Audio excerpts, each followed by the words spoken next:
Rookie of the Year, Kyle Larson. Second place, Brian Brown. And sixth Knoxville Nationals Championship, Donnie Schatz. And last but not least, crowd pleaser, Craig Delansky. I'll start off with Donnie. Donnie, 6 Knoxville Nationals title, and you didn't waste a whole lot of time. I think the first lap you got to third, and then I think about 8 or 9 laps to get to the lead. And you had a commanding lead, and then Brian Brown started to come knocking on the door. When did you start to feel Brian Brown? I didn't see it, wasn't looking at the board, but I knew somebody was going to be coming. I mean, I had to change my lineup there. This got real tricky trying to run on the cushion, and it kept sliding through it and going over and getting all knotted up. And just moving around lap traffic, you feel there's a little bit of rubber. And you know, you got to be very cautious when you start moving around, leading the race. You got everything to lose, and you have to be somewhat smart. And Brian was searching the racetrack, and he found it. And he got a good run on us. We were very fortunate to be able to. It was only 50 laps. Good one for Brian. Brian, second place. I know this is a race you've always wanted to win, to come so close, but you got to be proud. You guys, the Casey's FBP team, have been working so hard, and it's no disappointment coming home second place in the Knoxville Nationals. Yeah, really not. You know, it's just surreal to be up here with Donnie Schatz and all these champions. It's just a dream come true. Honestly, I never figured I'd be in the Knoxville Nationals, let alone run second. Just you know, I was catching Donnie there, just kind of surreal. You just think, man, you know, I'm going to catch him, but then what am I going to do when I get to him? You just don't want to make a mistake. And the cushion was so treacherous. You know, if you go to slide, it's just a tough cushion to slide somebody on. I kind of glided the center there with a couple of lap cars, and I just think, okay, we get the traffic, maybe he'll make a mistake. And a guy like Donnie Schatz usually doesn't do that, and he didn't. He did what he had to do to win the race. And if it was 51 laps, maybe I would have won, but it wasn't. It was 50, and he got the job done. And just so proud of our whole team. You know, this is a team that's been in the making for 4 or 5 years. Joel from Factory Motor Parts believed in me 5 years ago, gave me the opportunity, said, hey, we're gonna give you a sponsor and see what you can do, and we built a great relationship. And then Casey's General Store came on board this year, so I feel like we're a team that's growing, trying to be like Donnie Schatz one day. So it's just unbelievable, just really so proud. I don't think it's really sank in yet what we just did, and just thankful. You know, just basically, I keep saying thankful, but it's awesome. Greg, we'll get you a question. You started out the race in the front row. You kind of fell back at the start of the race just a little bit. I think you got to 4th or 5th, but you charged right back up. And it seems like as of late, the Big Game Tree Stand 7 has been so fast leading into the month of July and coming into the Knoxville Nationals to lead World of Outlaw points and come here and finish on the podium. Good night for you guys in the 7th. Yeah, like you say, I mean, you know, in the initial start, I mean, we fell back to 4th or 5th there, and then worked our way back up to 2nd. It was, you know, right there with Donnie, felt the best in the first segment, and you know, really hated to see that one end at the point it did. But you know, we made some adjustments there in the second segment that really was a little bit in the wrong direction. But it is what it is. You know, man, I mean, we had a great week here. Put ourselves in a good position to try to win this race this week. And you know, Donnie, him and his team definitely got this place wired, and he ran a great race, like Brian said. And you know, on that last restart, you know, I knew I probably jeopardized giving up second there to try to, you know, do something there with Donnie, but I really wasn't close enough to try to do what I did there. I thought maybe if we could hook the bottom down there and get up out of there decent, we'd be all right. But as it was, we weren't, and you know, we just kind of had it hang in there. I mean, like I say, in the second segment, we weren't as strong as what I thought we were in the first one. As the first one was wearing on, we got better as it went longer. So. You know, come up a couple spots short, but you know, we learned some things here, and you know, my hat's off to Donnie and his team. I mean, 6 of these things, it's you know, it's quite an accomplishment. So we'll come back and try again next year. Get a quick question with Kyle and David, and then we'll open it up to you guys. Kyle, your first Knoxville Nationals, you made game main, you got your goal there. You've had a big week, Mr. Sprint Week. Tell us a little bit about the whole Knoxville National experience where you come in on 16th, such a long race, longest race you've ever raced in a sprint car. Yeah, it's pretty cool to get all these awards with all the wild card awards and then the Mr. Sprint Car and Rookie of the Year. It's really cool, and to get the prelim night win was even cooler. But I'm just, like I said, I was glad to be the feature, and then my goal was to get top 10 after that. You know, I didn't get it done, but you know, we were pretty quick there. It blew the left rear tire and it hurt the left rear shock. So. That didn't help out much, but you know, just glad I get to participate in the Knoxville Nationals. It's been a long time, and you know, wanted to race this race since I've started. So to finally get here and get Rookie of the Year means a lot. And Davey coming home in 10th after charge. It seems like that's kind of been the story for you for the Knoxville Nationals, having to come from the back. You had to work your way through the beat. Talk about the charge coming from 22nd and 10th and having to work past these guys that race all over the country, and you're just running your weekly at Knoxville Raceway, and how important that's been to help you get your program rolling for the 56. Yeah, we've been having a pretty good year so far. We're about a couple points shy of McCarr right now, but we'll see if we can get that done next week. But yeah, coming from the back, like Brian said earlier, the cushion was pretty treacherous, and I noticed that in the B lane. And so I just kind of planted myself on the bottom and seen what I could do. And luckily we were able to get through there pretty good. All right, we'll open up to you guys. Any questions for anybody out here? For Davey, the throttle psycho, have you ever seen a track or the Nationals change so radically from night to night? And which was your favorite surface of the floor to run on? I don't know. I guess I only saw two of them. You know, well, obviously Wednesday night was pretty good for us because me and Kyle were up there, and was lucky enough to finish second there.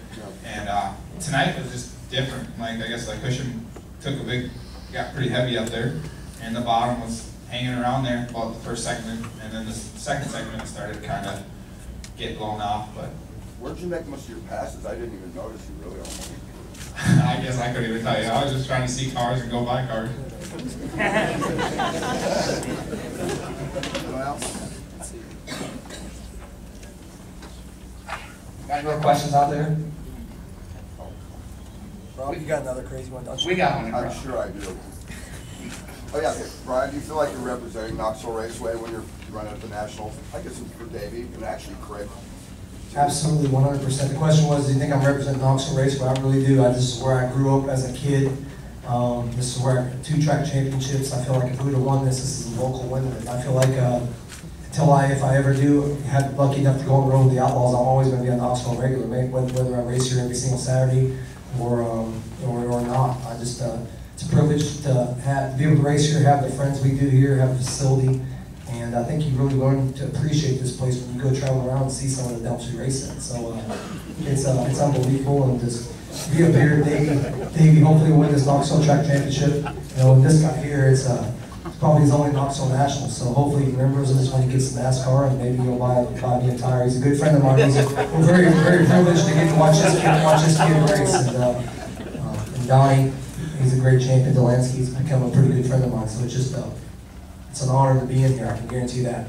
As a kid coming over here with Danny, you never dreamed of walking through that door yourself, and just, it's going to be not much sleep tonight, I can guarantee that. Eric, for Brian, do you feel like the torch has kind of been passed tonight without, Danny and Steve and Sammy and Tim Schaefer not in the A main? You had a lot of young guys up here besides. Yeah, I'm not sure the torch has been passed. I think those guys can still get it done in the race car night in, night out. Steve Kinzer is still probably besides Donnie, the best race car driver there is out there. Sammy, he's the best he's been. He's on his game right now. I definitely don't feel like that torch has been passed. I feel like that. I think the torch has been passed, but it's been six times ago. This guy is the man. He hasn't. It's unbelievable. I raced a lot with the Outlaws this year to see him struggle like he has uncharacteristically, and still be leading the points, and then come here and put on a show like that. It just he just seems to come here and click.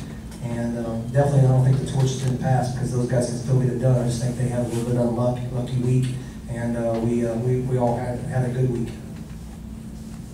I have a question. Dominic, what is it about August that makes you motivated? Well, I get older in August, which is a good thing.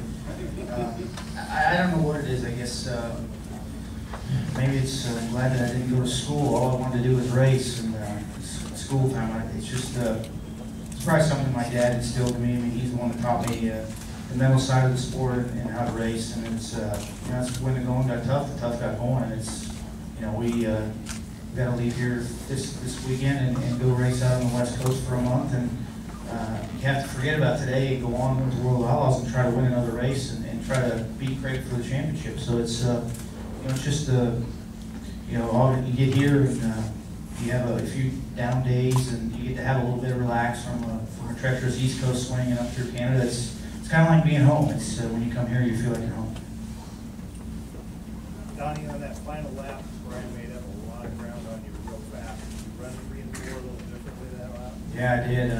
You know, getting through traffic there, I got to Paul McMahon and Cody, and they were running side by side, and I was you know, probably 20 car lengths behind them, trying to go, well, what am I going to do here? You know, because I couldn't really get off the cushion at all, and I had to be right up underneath it, tucked underneath it, and I had to be careful at that to try to not get all knotted up in it. And when I got to it, Cody actually got going and got past Paul, and I was able to get by him. But I actually tried to pass Cody going through 3 and 4 on the outside, and I got myself, you know, kind of in his dirty air, and I thought maybe someone was going to get a run, so I tried to use every bit of gas pedal I could. He spin all the way down the straightaway, and it just it seemed like I could never really get myself to go forward after that point, even though, you know, I went through 1 and 2 in the middle, and it kind of was a little bit abrasive, and it felt like there was rubber. And, I went down through 3 and 4 and just run right through the middle like there was rubber there, and I never really did feel it. It just started sliding, so I spun all the way to the checkers. It was either going to have the rods hanging out of it or something big, but it was just enough to get done. I mean, Brian, he drove a smart race to get through there, and you know, he learned that watching Danny, and you know, Danny's just, there's a lot of smart racers out here, so you know, if I couldn't win it, I guess I'd like to see Brown win it, but I told him, you know, I think you have to run second here before you win it, so we got that part down. Hopefully not 4 times. Everybody give him finds, 10. Donnie, that Steve and Sammy weren't here tonight. You know, kind of walk us through what you feel like. Well, there's a lot of disappointment to not see them guys. I mean, anybody that degrades them for not making the show should be kicked right in the butt. I mean, those guys paved the way. They bring the fans here. I mean, between Steve and Sammy and Danny, you know, they're the guys that I looked up to as a kid. And you know, Danny was someone who helped me a lot as a kid, try to keep from trying to kill myself, because he watched me try to do it several times, and took me aside and, you know, tried to straighten me out a little bit. So to see them guys not in the show is it's really disheartening. But that just goes to show how tough that this week really is. I mean, they all got chances to go and get back in the show last night, and you know, Steve and Danny tried it and it didn't work, and you know, Sammy was just 1 spot short. But man, there's a lot of good cars here. Everybody has good cars, everybody has good motors, and everybody's pushing the envelope. So you know, it's disappointing to not see them in the show for sure. Donnie, last night you made a pretty good statement. How confident was you after that?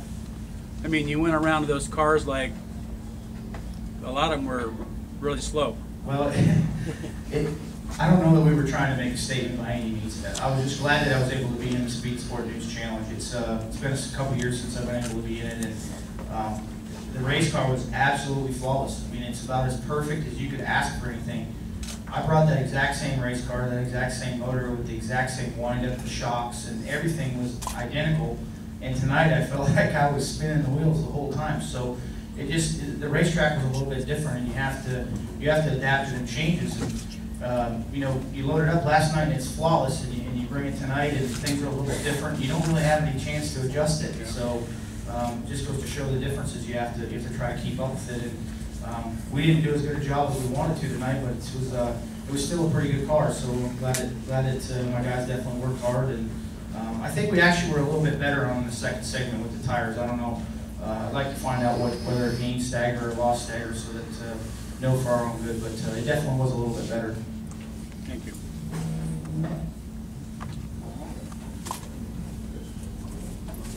All right, we'll go ahead and get some pictures, and